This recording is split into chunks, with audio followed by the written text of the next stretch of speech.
Tahukah kalian bahwa ular naga merupakan hewan yang paling terkenal di dunia, dan pernah ada dalam sejarah Islam? Saking terkenalnya, makhluk yang dianggap mitos ini sampai memiliki banyak legenda yang berbeda-beda di setiap daerah atau negara. Sebagai contoh, di Eropa naga selalu digambarkan sebagai makhluk yang jahat. Namun beda halnya bagi masyarakat Cina, di mana mereka melambangkan naga sebagai kekuatan dan kekuasaan. Bahkan begitu besarnya penghormatan bangsa Cina kepada makhluk ini, hingga banyak kaisar-kaisar yang gagah perkasa dengan bangga mengenakan gambar naga sebagai simbol mereka. Dapat dikatakan juga, bahwa bangsa Cina dulunya banyak yang menjadi pemuja naga.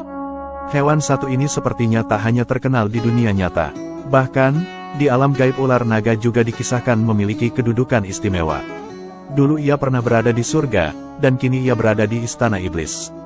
Disebutkan, ular naga dulunya adalah makhluk yang bebas berada di surga.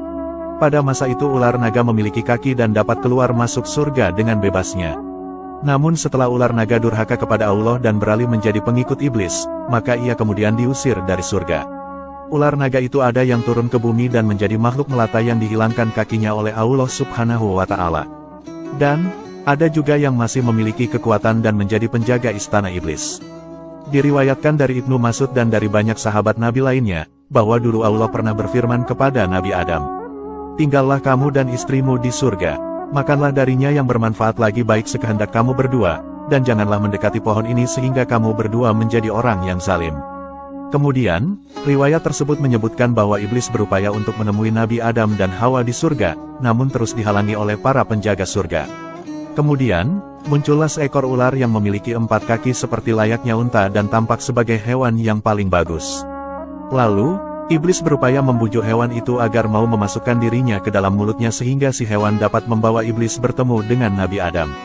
Hewan itu pun bersedia memasukkan iblis ke dalam mulutnya, sehingga kemudian melewati para penjaga surga dan berhasil masuk ke dalamnya. Sementara mereka tidak mengetahui kalau Allah menghendaki suatu perkara yang akan terjadi. Melalui mulut hewan itu, iblis lantas berbicara dan berupaya membujuk Nabi Adam. Sementara, Nabi Adam tidak memperdulikannya. Karena itulah iblis pun keluar dari mulut makhluk berupa ular berkaki 4 itu dan lalu menemui Nabi Adam. Iblis kemudian merayu dan membujuk Nabi Adam.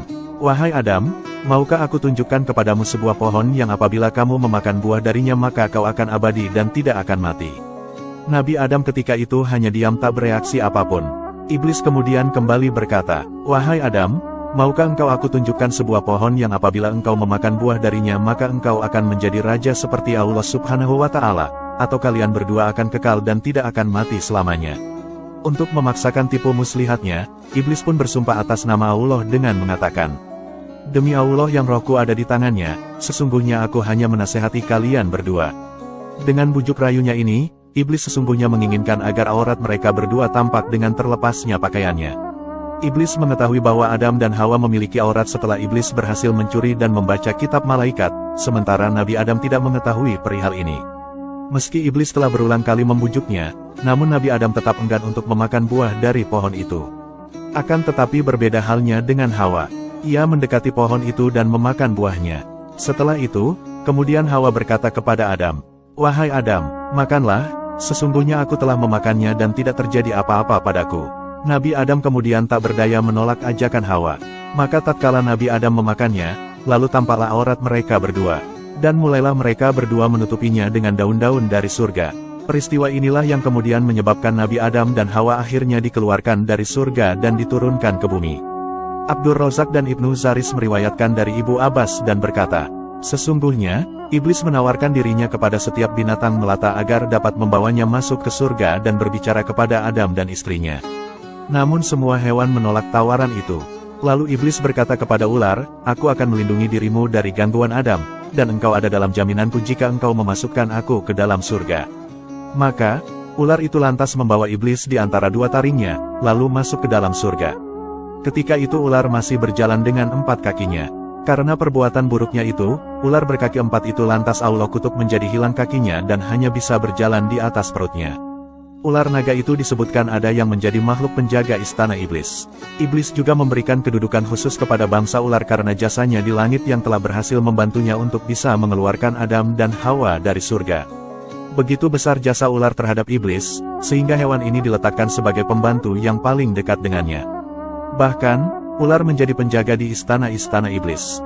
Seperti diketahui, ular yang terkuat di dunia ini adalah ular naga.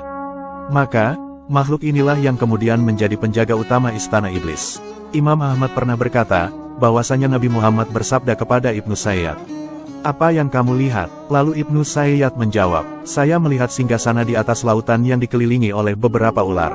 Nabi Muhammad kemudian bersabda, "Ia telah melihat singgasana iblis." Riwayat lain menyebutkan, bahwa Ibnu Sayyad adalah tokoh sakti di zaman Nabi yang memiliki kemampuan kasyaf syaitoni, yaitu matanya mampu untuk menembus alam jin dengan bantuan iblis karena kerahmatan Allah. Bahkan, para sahabat sampai menganggap kalau Ibnu Sayyad ini adalah Dajjal.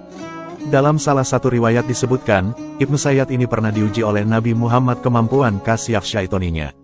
Karena memang Ibnu Sayyad adalah salah satu tokoh sakti atau dukun, maka saat diuji dia mampu melihat istana iblis yang dijaga oleh ular-ular naga. Agaknya, karena sedemikian berjasanya ular naga bagi iblis, maka tidak segan para jin untuk mengubah dirinya menjadi ular di setiap kesempatan ketika dirinya menjelma rupa di hadapan manusia. Rasulullah bersabda, ular-ular itu adalah hewan yang dapat mengubah rupa dan bentuknya sebagaimana Bani Israel yang berubah bentuk menjadi rupa monyet dan babi.